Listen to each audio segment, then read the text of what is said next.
Ladies and gentlemen, the time has come. Please welcome to the stage, Thomas Green!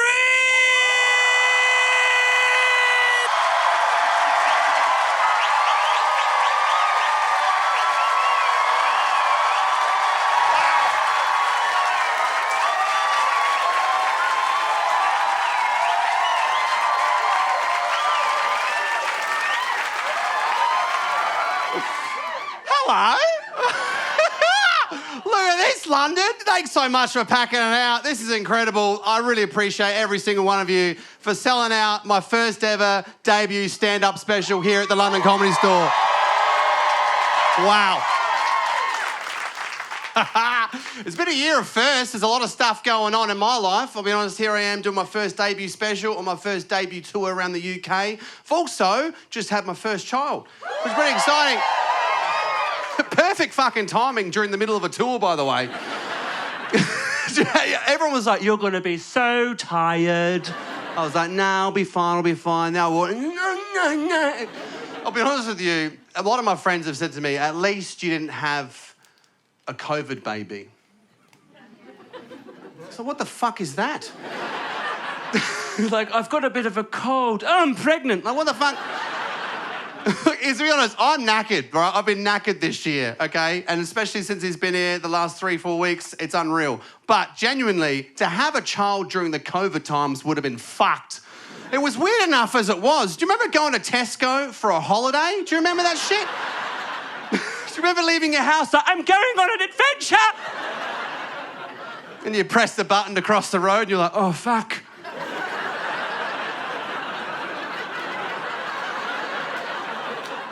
I shouldn't have touched that. Forgot the elbow.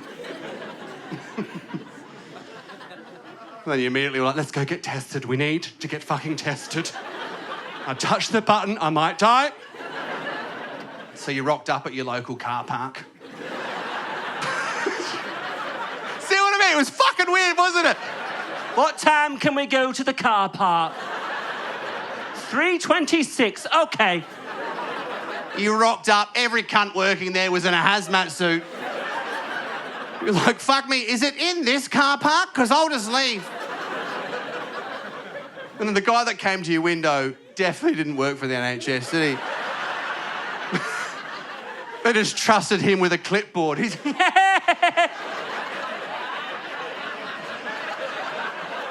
you scan the QR code?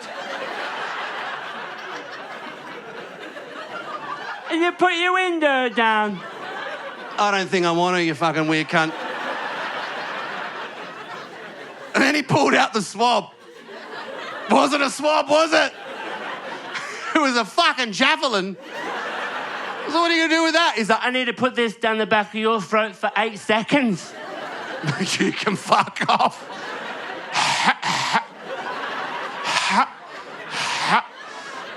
Wait. He's looking at you like, 8 seconds! Hold it!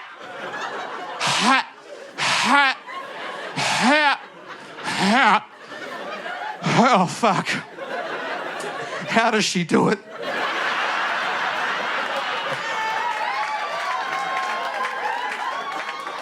Every woman in this room leant over in that car and grabbed the back of his head.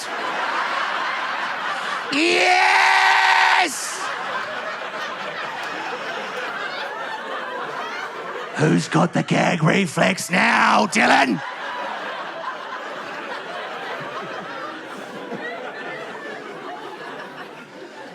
So you're having a baby during that time would have been weird. It's incredible. I'm living the dream, man. Doing my favourite job I've ever done. Genuinely, I've been wanting to do this my whole life. Before this, I wasn't a comedian. I was a fucking teacher. Look at teachers in. Look at you. You're like, wow. I don't know if I'm allowed to call out. I've broken my code. Are you a teacher? No, I'm not. I was just... Just a big fan of education.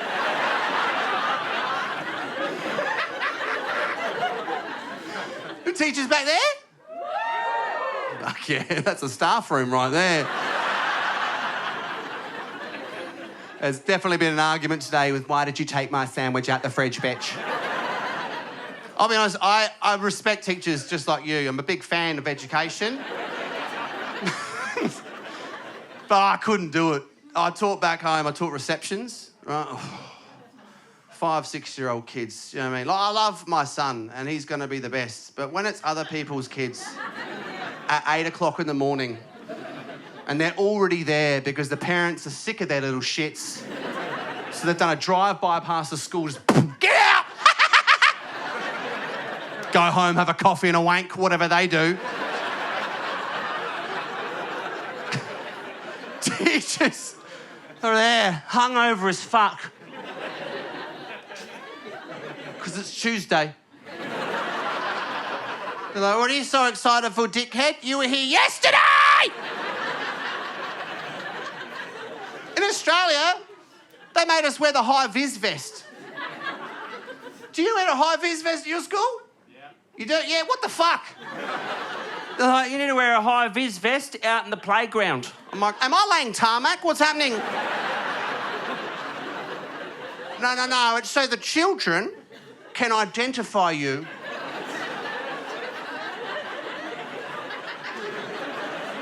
How fucking big are these cunts? If I don't wear the high vis, they're going to go, Oh my God, that year 3 had a beard.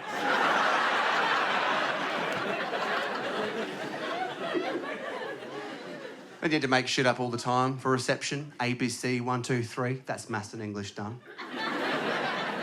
Like, what am I going to teach them for 6 more hours? Remember your training? Play-Doh. So you get the Play-Doh out. Hand little Timothy in the corner. Because Timothy was a liability. There's always one in every classroom. The kind of kid you look at, you go, there's going to be a documentary about you.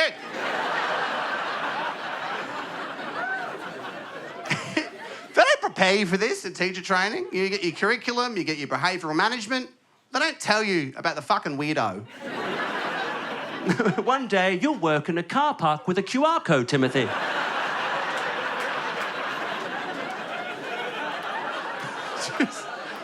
He's that kid. He's that kid who looks like he's planning a fucking murder. He's 5 years old, but he's in the corner with the Play-Doh like... Na, na, na, na, na.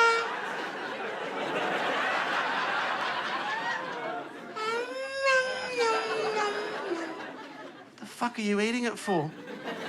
What are you doing there, Timothy? I make a model of my mummy. Oh, that's cute. Oh, fuck. That's a little bit offensive to Mum. Let's not show her that. Let's leave that one over there.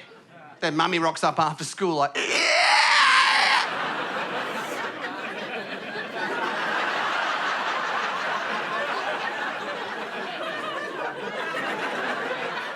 Fucking hell, Tim, you're a prodigy. That looks exactly...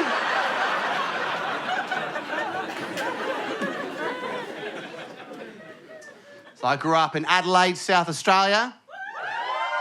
Are people in from Adelaide? Get fucked.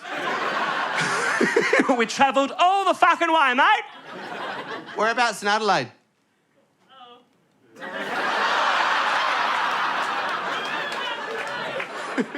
Oh. North Adelaide? Like a little bit above it?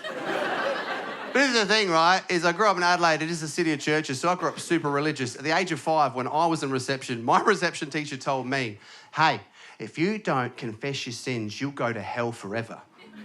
And I was like, what's hell? She goes, it is a terrifying place where you are forever boiling. And you're surrounded by all the things you're scared of. I was like, spiders? Yep. Snakes? Yep. Sharks? Yep. I had an existential crisis at the age of 5 because I thought I was already fucking dead because that sounded like Australia.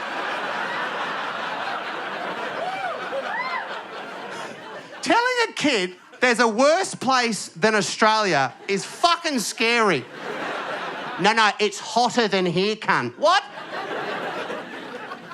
Because Australia growing up is pretty scary because everything's trying to kill you. Everything. Like, genuinely, like, here in the UK, you can go to any beach and you don't have to worry about anything. That's why I love going to the beach here. I love going to certain beaches. Not all beaches, okay? Like, Brighton can fuck off. Everyone's like, you got to go Brighton. You'll fucking love Brighton. Such an amazing beach. It's like a proper holiday destination. Then you go to Brighton. Brighton is rocks and then water. You got to hope you don't bleed out before you make the fucking ocean. Everyone in Brighton's like, no. It's like the opening scene of Saving Private Ryan. And the seagulls are out of Jurassic Park.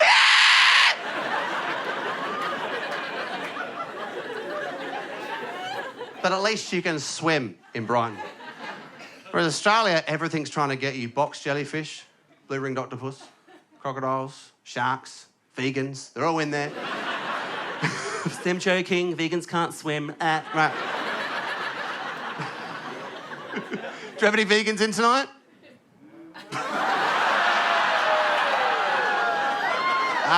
No. You can't laugh yet, because what we need to do is you give them a couple of minutes to work the energy up to respond. There's probably one back there who's like,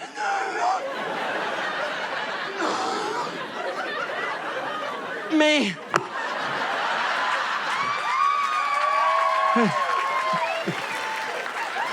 Quick, get the quinoa.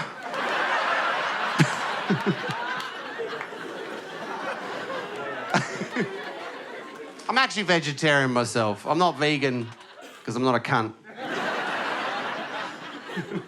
My best mate is vegan and he hates the fact that I'm vegetarian. I didn't know this was a thing. Apparently, we haven't fully committed to the cause. He goes, mate, you haven't given up some stuff. I'm like, what haven't I given up? He goes, you haven't given up honey. I didn't know this. Apparently it's bad to have honey. I was like, what the fuck are you talking about? Bees help the planet. He goes, yeah, but it's animal cruelty to take honey from bees. I was like, why is that? He goes, they smoke them out. I was like, oh, fuck, does it kill them? Like, does it kill them? Is it an ethical thing? Does that kill them? No. It puts them to sleep. Like, that sounds pretty good. Like, bees work harder than anyone. Give them a fucking smoko. He goes, no, while they're asleep, right, they take the honey and then the bees wake up and it's gone. I was like, are you fucking serious? Like, bees don't wake up the next day like, hey, oh, fuck, not again! We've been robbed, Stephen!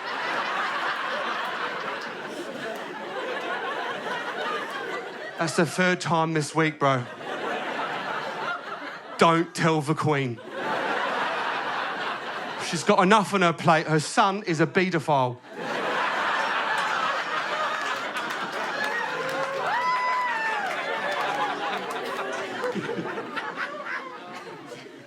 You guys in Australia, everything will get you. So what you got to do is honestly going to save your life. What you have to do in Australia, all times, is bring someone with you and make sure that person is further out. Because if a shark comes, they're fucked. I don't know why we think that. It's not like sharks are patrolling the horizon going, who is the closest one today? I don't know why I made him a gay shark.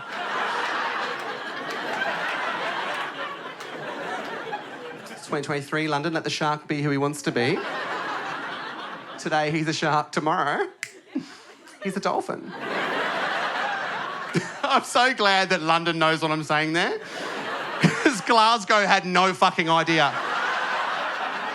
I said that in Glasgow. A guy came up to me and went, hold on, excuse me, pal. Is a gay shark a dolphin?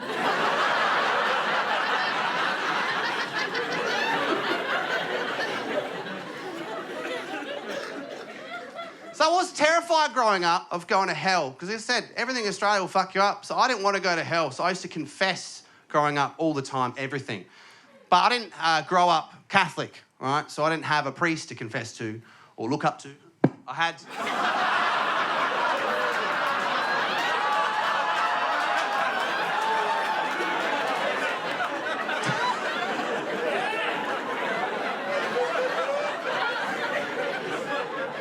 I really feel that I've found my audience.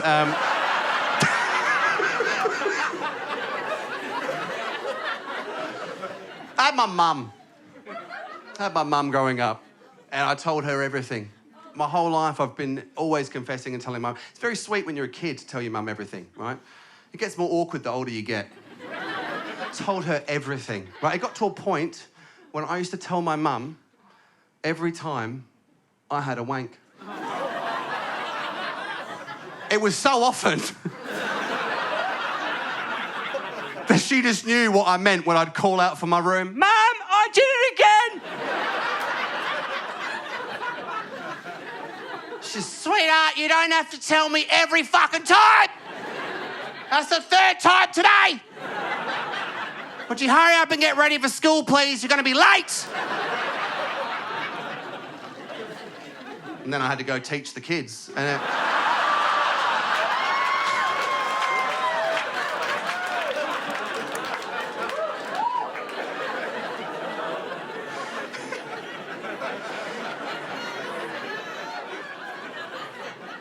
I'll be honest with you, I did feel very constricted in the church and the life I was living when I was in my early teens. So I still confessed everything to Mum, but the church I went to was very, very strict, right? So I went in my late teens to my mate's church, which is a very cool church. It was very cool, very new age. So I went there at the age of 17, rocked up. Now, I didn't know what the church was, but it was a Pentecostal church. One person knows what that means. If you're not familiar with Pentecostal churches, they believe that they're led by the Holy Spirit, right? So they don't have a direction. So as a teenager, when you rock up and it's just fucking pandemonium, you're like, this is incredible, right? As I rocked up with my mate, and there was people falling to the floor because they've been touched, and they're rolling around because they've been touched by the Spirit. One lady dropped in front of me and started rolling along the floor.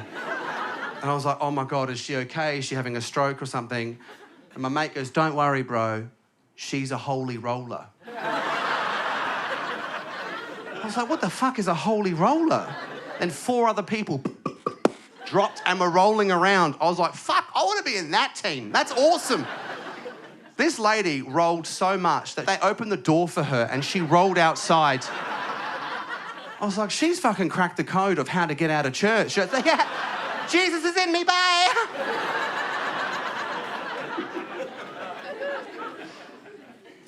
They told us that Jesus was going to come to Adelaide.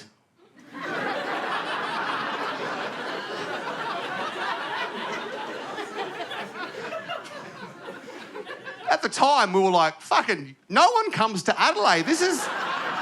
Literally, when anyone books a tour of Australia, they go to every other major city and they skip Adelaide. I was like, finally, someone's recognised Adelaide. So then we were told that he was going to show signs that he was coming. He was going to show us that feathers were going to be showing that angelic things were happening around. And one day I was put on the welcoming team. I didn't make the Holy Roller squad that year. I was on the welcoming team of the church. This lady's walking towards me. As she's walking towards me, I saw a feather land on her shoulder. I was like, fuck, this is going to kick off. As it lands on her shoulder, I'm like watching around and everyone was like, oh my God. They didn't say that because it's blasphemous, right? They were like, fucking Jesus Christ! Feather lands on her shoulder. She walks in, they're like, that's a sign, God's coming, God's coming. And I was like, this is so embarrassing because she's about to find out that her angel is a pigeon because I fucking saw it. In this church, it was, again, I'm not here to mock religion. These people are very loving, a very lovely community that I grew up in for 10 years, right? I was in this church. And I remember one day they came up and they came to my house. Now, I was married at the age of 21. Okay, it was pretty standard. We had some elders rock up of our church, come to my house. They sat at the kitchen table. They sat me down and they said, you have been leading your wife astray. I was like, how have I been leading her astray? They said, you haven't been coming to church every single session. I was like, righto. They said, what are you doing? I said, I've been playing sport. They said, what are you playing? I said, I'm playing American football. Yeah, they didn't fucking believe me. I was like, yeah, I'm playing American football. They're like, yeah, well, you're training 2 nights a week. You're putting that ahead of God. that's an addiction. You're putting sport ahead of your heavenly Father. And I was like, right, okay. I was like, so what's the problem there? And they said, look, that's stopping the Holy Spirit from accessing your house, so you are denying your wife of the Holy Spirit. When did this addiction start? I said, I started playing sport my whole life. My dad brought me up in sport. And they're like, there it is. Your dad has led you astray. I was like, what are you talking about? They're like, your dad, you're putting your earthly father ahead of your heavenly Father. I was like, well, fuck it, of course I am, because I haven't met the other cunt.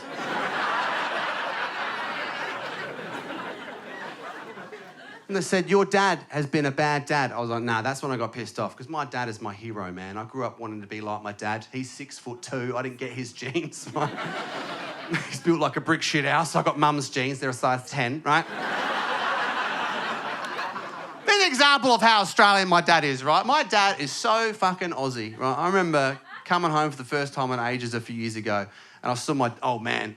He rocked up home with me. He's barefoot because he doesn't give a shit. We saw a huntsman on the front door. Immediately, I fucking lost my shit. Like, no. Now, if you don't know what a huntsman is, it's a spider in Australia that's bigger than your hand. Sometimes you look at it and you go, I think it's got 9 fucking legs there. Terrifying. I immediately went to shut down. Nah. My dad, alpha male, marches straight past me, wanted to set the example. Barefoot just went, boom! He hit it so hard that I accidentally went, finish him. The legs stayed, but the body was gone. I was like, where the fuck did the body go? And then I realised that the body had gone because my dad's reaction completely changed. My dad was like, that feels so fucking weird. Because the spider's body was between his bare toes. And he's going down the corridor like, I was like, oh my God, we are the same. But to call someone's family out when you've never even met them, that pissed me off. And that's when I started having my doubts and questioning things. But if you question stuff, you were told that you weren't thinking with a supernatural mindset, or this is something that you need to sort out with God. I was like, that's very convenient. And then we were linked to a mega church in America, right? And they had these preachers come over, and they were like superstars. When they rocked up, everyone in Adelaide was like, fuck, more people are coming to Adelaide. This guy rocked up, right? And he was a huge name in the American church. And he rocked up and he told us one of the weirdest things I've ever heard in a church setting. He said that one night he woke up covered in his own ejaculate.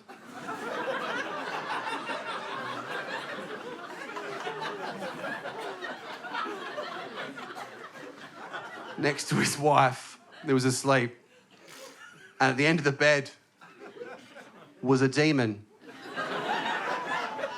And this demon came over and stole his seed and opened a portal and jumped through this portal into an interdimensional realm. And he said he had to get out of bed to go into this portal to get his comeback. The guy next to me was like, did you get it back? I'm like, that's not the question we should be asking. What the fuck is a jizz demon? I've had a lot of wanks in my time. I've never fucking seen a jizz demon. And how the fuck, let's be serious, how the fuck does a jizz demon still come? It's not a very grabbable substance. Especially if you're well hydrated. It's a difficult... Did he scoop her up, put a lid on, jump in? This is the weirdest Doctor Strange.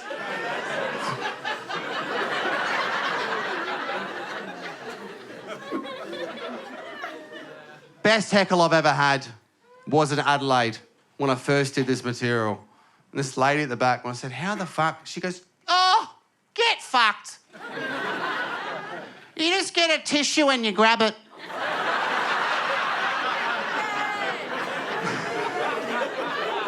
It's like, she's dealt with some jizz demons in her time.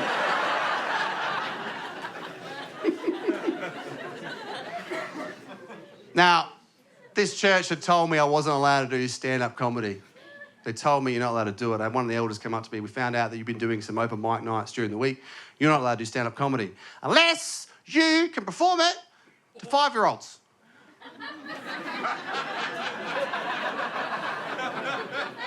What the fuck? I'm like, I could, but I don't think they'd get it. So, kids, how do you think the Jizz demon...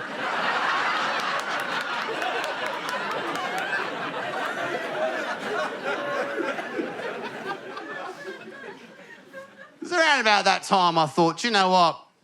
I don't think that this is biblical. So I decided to cut the cord. I'm like, that's it, I'm out. I need to get out of here. That's it, I'm done. I'm out. So I decided I want to do stand-up comedy. I thought, I'm out, I'm leaving. So I went to Melbourne, to the Melbourne Comedy Festival. So then my marriage ended, church ended, all of that. I went to Melbourne, and that is where I met my now fiancée, the mother of my child, Sophie, right? Went into this bar, I saw this gorgeous blonde, walked up to her, and I moved her out the way.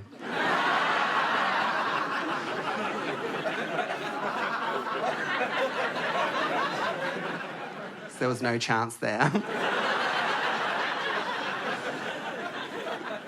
You ever do that as a bloke when you see a woman facing the other way and then she turns around and she's a fucking stunner? You're like, no, all right, no. Then I heard this accent in the corner and it was a British accent. I was like, fuck, that's sexy. The Australian accent is not an attractive accent. Yes, you want to fuck. Mum, can you ask Dad somewhere else, please?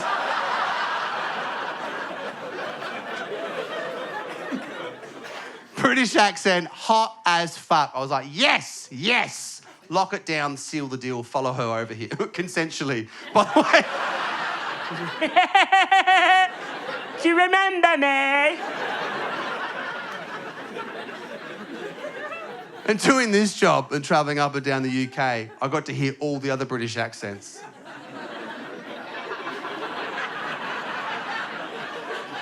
And I realised that I'd settled fucking early. Because I realised that I'd moved all the way for a chav. It's good dating a chav, though, in London, because you feel safe at night time. I've never been in a fight in my life. She has been training since she was a fetus. She came out the womb like, you fucking what, cunt?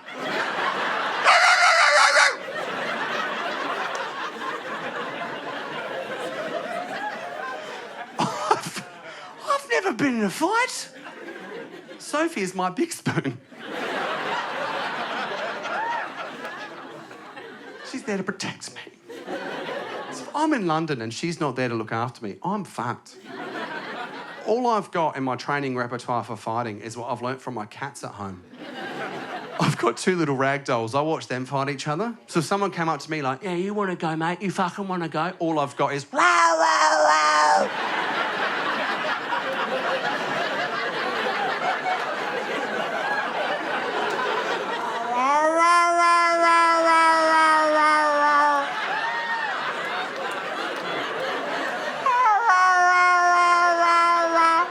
Fucking works every time.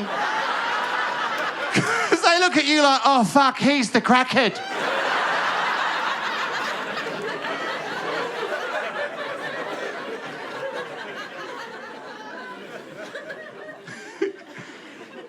I've had someone get offended by that before. How'd you know, yeah? How'd you know what a chav is, yeah? How'd you know what a fucking chav is? So let me tell you why you're offended. This is how I knew. Land at Heathrow 8 years ago. Soph goes, right, we're going shopping straight away. It's like, right, okay. Maybe a gift shop at a landmark. No, Primark. Go to Primark. I'm like, what the fuck are you taking me there for? I've heard of it. Then I got to Primark and I was like, oh my God, bless her. She's brought me home to her people.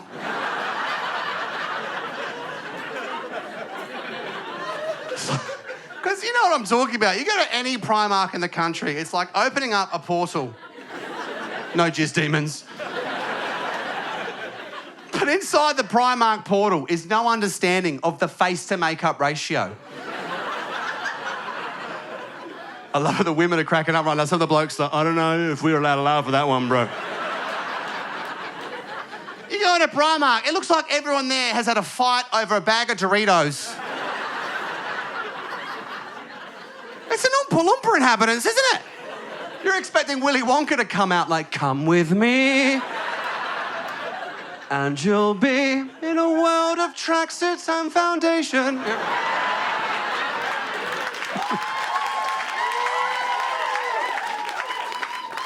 I shouldn't give her shit. She's golden. She isn't blended in, but she's golden. She's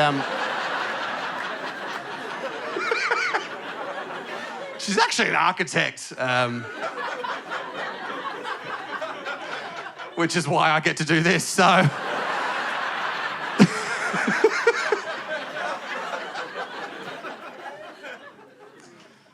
I'll be honest, when I first moved here, though, I was a fucking idiot. Because I'd grown up so sheltered in this church life, and when I came here, I didn't know fucking anything, man. But also, I didn't know stuff about the UK. Do you know what I mean? So, like, when I first moved here, I had to meet Soph's dad. I was terrified, because he's proper London. Fucking, you know what I mean? And I'm...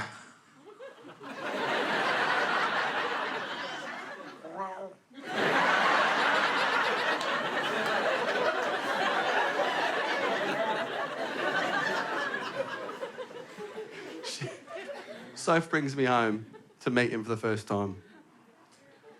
I walk in, and I'm like, right, gotta meet the old man. Be blokey as fuck. Gotta be a fucking bloke.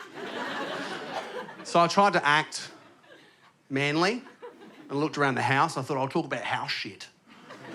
And I pointed at the wall. I'm like, what's that over there on the wall?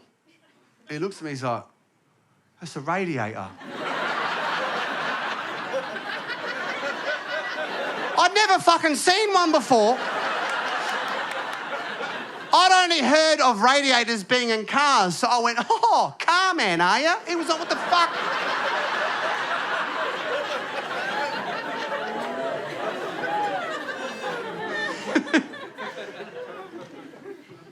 Then Soph and I actually went to Nottingham. For 4 years we lived there because Soph was doing a fucking master's, right? And I had to do some teaching, some supply teaching, because I wasn't doing stand-up just yet, right, when I first moved over. And I was doing supply teaching. I remember being at the tram stop at 7 in the morning, and I lost my shit in Nottingham because I'd never seen snow before. So excited. I'm on the floor doing fucking snow angels at the tram stop at 7 a.m.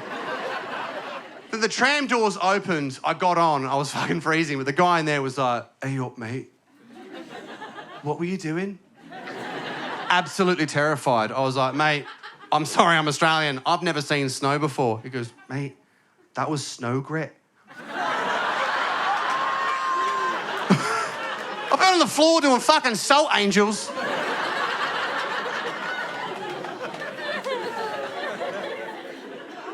And then I got to the school to do the supply. This is the thing. In this country, you don't give a fuck about supply teachers, by the way.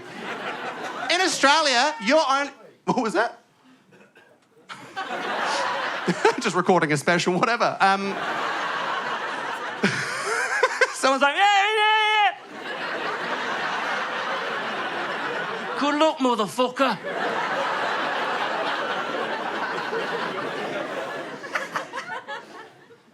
So I had to go to the school to do supply teaching.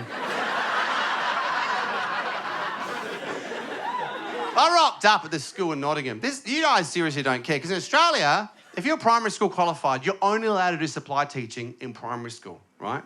I rocked up at this school. They're like, hey, up, mate. You're teaching year 10 today.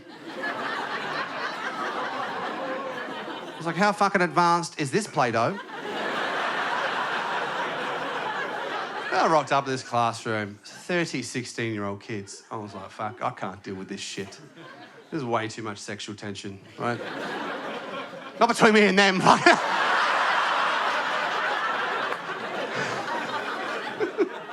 know what what I mean, though. When you're 16, you're horny as fuck. As a bloke, you look at your pencil case, you're like, I reckon I could fuck it.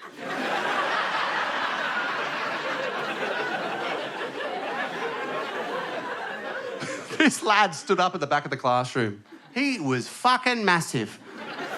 I don't know what it is with your teenagers here, but they're huge. They look like they have wife, kids, and a mortgage. They're massive. He's like, hey up, ducky, you're right. I was like, oh, fuck, this is going to be so awkward because he's my dealer.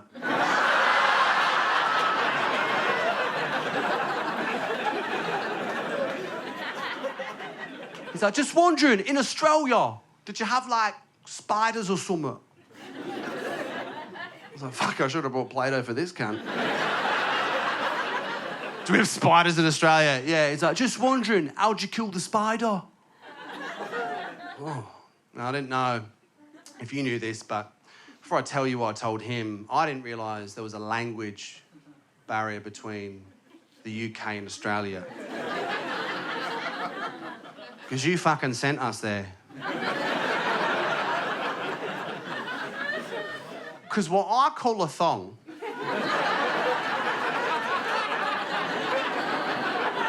you call a flip-flop. I didn't fucking know that. What I call... you call a thong, I call a fucking G-banger, right? So when he's like, how'd you kill it? I was like, with my thong. They fucking lost their shit.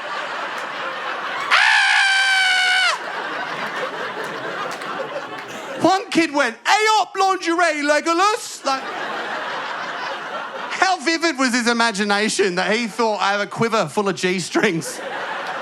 Every time I saw a spider, I was like, boom, boom, boom, boom.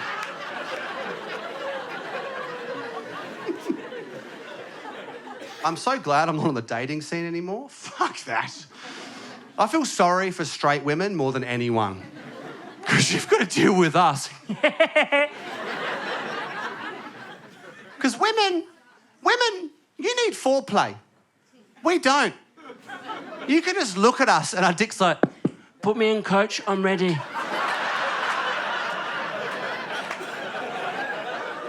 I will make it to half-time.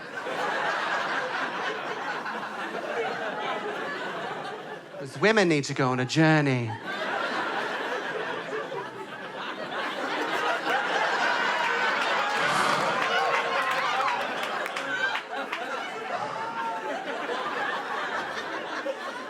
Half-time was ages ago.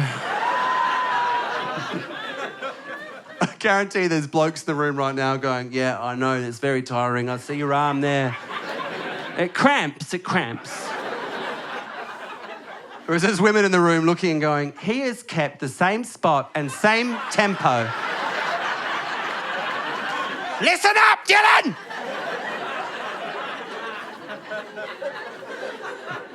There's two types of guys who bring home. There's the guys who think they know what they're doing in the bedroom and the guys who've got no idea. Right? Again, just a woman laughing at that. You can see all the blokes like, are they the only two fucking options? Remember the first guy? He thinks he knows what he's doing. He's watched porn his whole life. You're like, can you do something to me to get me ready? He's like, yeah. Are you a stepmom? Because I know heaps about that, yeah.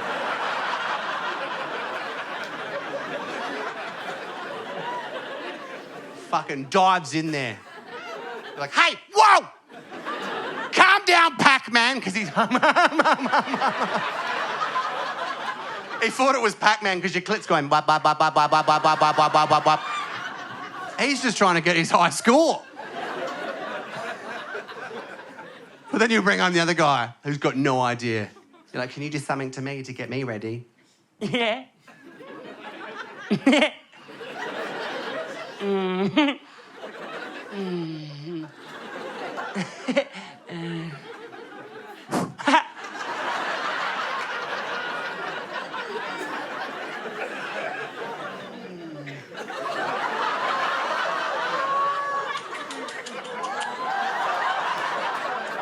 Here, puss. But your pussy's just like, row, row, row.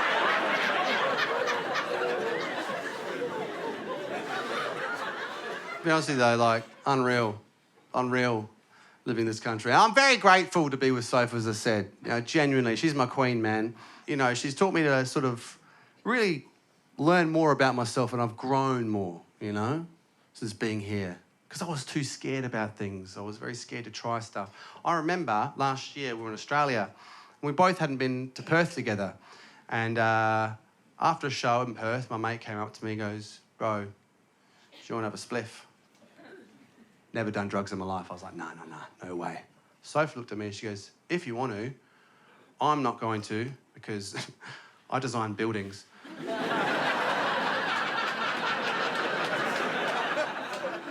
"But you can." I was like, "All right, okay." She goes, "You're with one of your best mates in Australian comedy, and you're with me. You're with people that you love, will make you feel loved and supported. Go for it." I was like, "That's fucking great. All right, yes." So I took a couple of hits, little sips. That's how much I hadn't done drugs before. Can I have a sip? A couple of hits. Felt nothing. I was so devastated because I thought it was going to be like the movies when you have a hit and that's it, you're fucking talking in colours. And I was going to see a dragon and fucking ride it around Perth. I was like, this is going to be the best thing ever. Felt nothing. So I turned to my mate and I said, "Bro, I'm really sorry to disappoint you, but I think I'm immune." Which is the stupidest thing to fucking ever say. And he went, "Oh, let's see how immune you are." Gave him a whole joint to myself, fucking hit the whole thing. I'll be honest with you, fuck me. I found out things I didn't know about myself. Like, I have an esophagus. What a funny word. Esophagus. Esophagus is coming out of my esophagus. Esophagus. I started thinking about my life, because when you're in your head, when you're high as fuck, you start thinking about stuff, as you do. You're in your head. And I started thinking about how weird my life had been to that point. And I was like, imagine if I saw a jizz demon for the first time in the streets of Perth. But I realised while I was high that I had been an atheist for years, and my whole life, I think, because I was too scared to ever admit it, because I knew that if I asked questions, I'd get in trouble. And I was too scared to admit that to myself. And I remember thinking, I have realised the biggest moment in my life, and I haven't told Mum yet.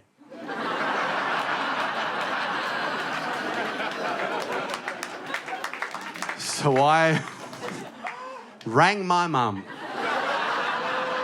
while I'm high as fuck in the streets of Perth. I was like, "Mum, hello." "Oi, Mum." "Esophagus."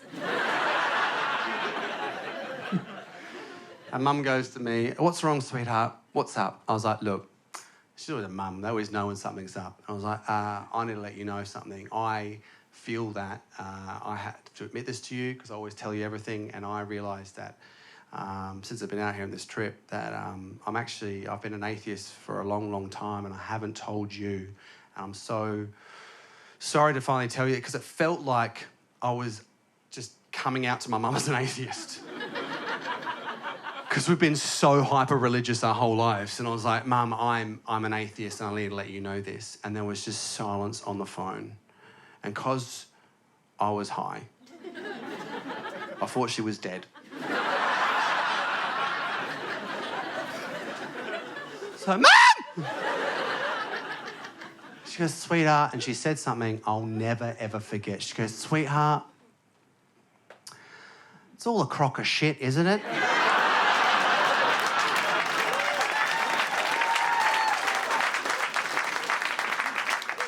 Oh, fuck, I must be so high right now. That's what he means. She goes, "Sweetheart, I haven't believed it for years, but your father believed, you believed, your sister believed, and I just want to support you, make you feel loved and supported. And I love you, and I'm a supportive mum." But imagine how different things would have been, you know?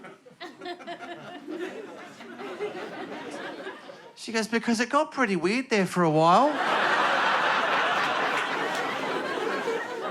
You came home one day and told me that jizz demons were a thing."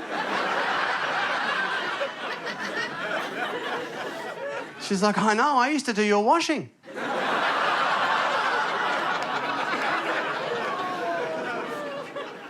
to her, sweetheart, life would have been different, so different, if we weren't in that situation in those churches, and we would have had more Sundays together, more time together. We would have realised that we would have had so much time together, and we could have shared more memories together in different ways and grown together in different ways, and wouldn't have felt the pressures of the outside world on our family and things like that. And maybe, just maybe, you wouldn't have told me every time you had a fucking wank!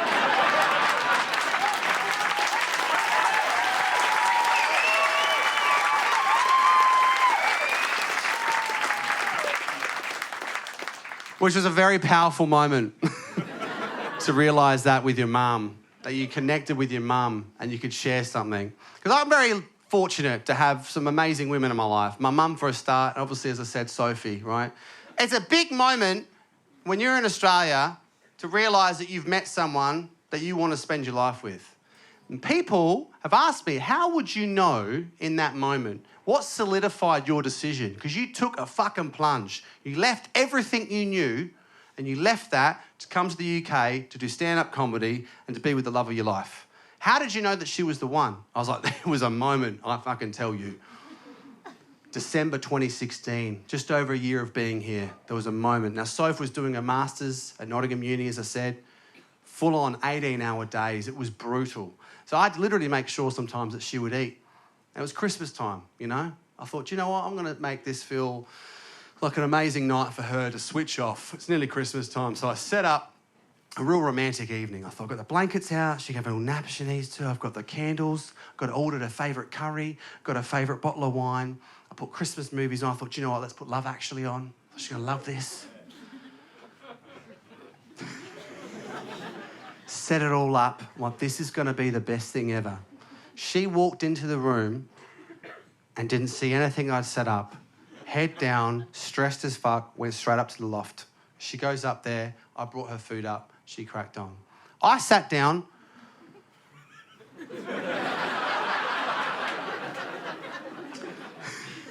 And put on Love Actually. Hey, I don't know if you've seen that film, but it's a fucking great film. I enjoyed it. Bit of Hugh, yeah. And I've got that, I've had my wine, I'm having a good time. And then I realised, oh, fuck, it's Bilbo. Bilbo's in there. And so's Stacey from Gavin and Stacey. And if you remember Love Actually, it's a weird fucking storyline, isn't it? Those two are posing for positional shots in a porno. And that's their love story and how they meet. And I'm watching this and I was like, fuck, this is a hard wank. I can't do this. I'm not going on that adventure with you, Bilbo.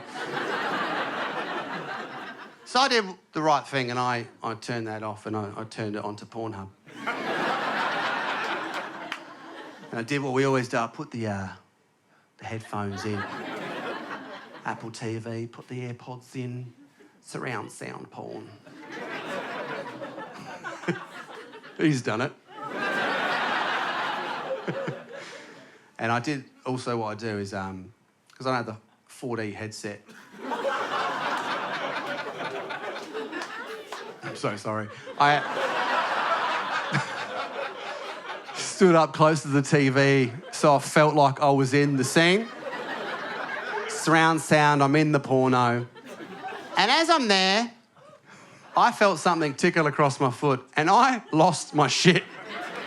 Because as an Australian, I assumed it was a web connected to the afterlife. Just, The Australians, we've got reason to be scared of spiders, okay? Our spiders will fuck you up. My missus is terrified of me. There's a spider in the bathroom, go get it. We'll go in there, it's a British one, so I can't even find the cunt. She's like, go get a pint glass and a piece of paper. I'm going to give it a drink and read to it? What are you talking about? How thirsty and literate are your spiders? She goes, no, you put the pint glass on top, paper underneath, pick it up, take it outside, throw it over neighbour's fence. So have you never done that before? I was like, no, I haven't. Because in Australia, that's fucking attempted murder.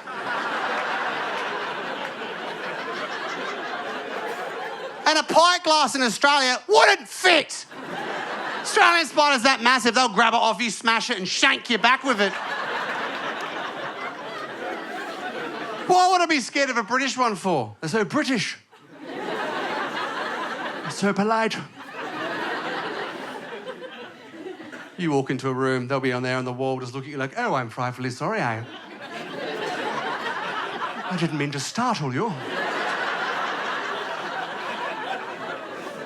But I am at the front of the queue. Australian spiders are arrogant as fuck. They don't give a shit. They'll wait for you under the door handle of your car door. 8 o'clock in the morning, just looking at you like, yeah, you're not driving today, cunt.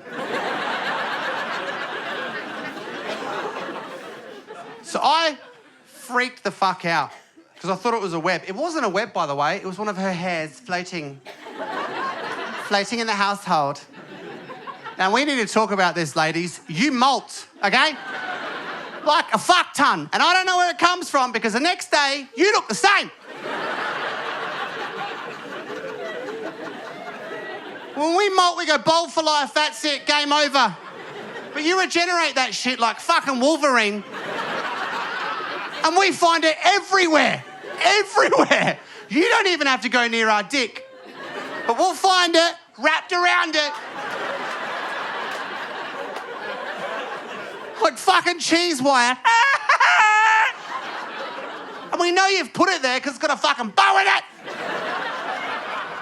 It's like at night time, you're like, la, la, la. This one's mine.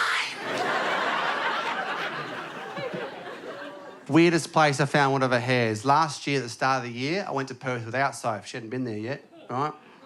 I was having a shower in my hotel room. Found one of her long blonde hairs between my legs. I was like, what the fuck? This is weird, because she is in London. What is it even connected to? So I pulled it. Ah! It was up my asshole! How the fuck did it get up there? Before I left, she was like, this is mine, cunt! Ring her up, babe, I just found one of your hairs up my ass. She's like, yeah, that happens to women all the time. Look at the women know exactly what I'm talking about. You can see the bloke, what the fuck? She goes, yeah, you wash your hair, goes down your back, it goes in your bum. I love it that women know what I'm talking about. Some of the guys are like, what the fuck? You mean? You wash your hair, it goes down your back. I get that bit. That's gravity. How the fuck does a dead hair get up your asshole? What, your asshole just thinks it's spaghetti? I don't believe that for a second, because you told me your asshole couldn't do anything.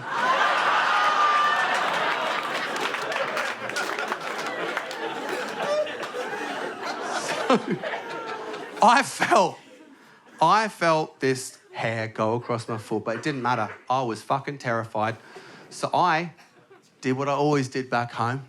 If something tickles in your feet or you see a spider on the floor, what do? You fucking jump up on the sofa. So I went up on the edge of the sofa and I realised I had an activity to continue.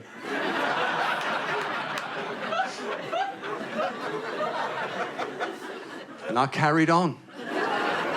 Then the Apple TV started playing up, started freaking out. So I realised I need to switch this up here. So I quickly got the laptop out and went to the go-to. We've all got a go-to. You know, the go on in 60 seconds, just done. So I had that out, ready to go. And as I was about to complete the activity, I perched like a ghoul. The room lit up.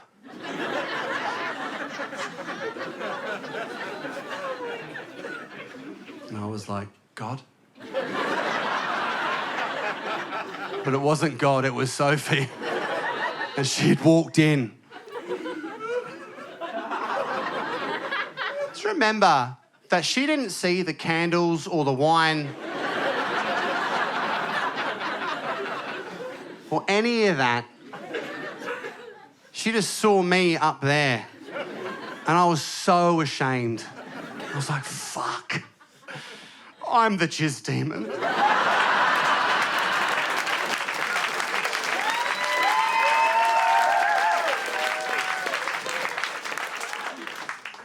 She looked at me and she had the most British response of all time. And this is when I knew that she was the one. She didn't get angry. She wasn't weirded out. Even when Hugh Grant came back on the TV dancing. She wasn't weirded out at all. She saw everything. She looked at me and she had the most British response of all time. She looked at everything, saw me perched and just went, oh, sorry, and left.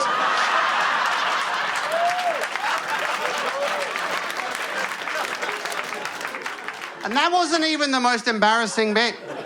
I had to call Mum to tell her about it afterwards. London, you've been amazing. Thank you so much. Appreciate you for coming to my first ever special. Thank you so much.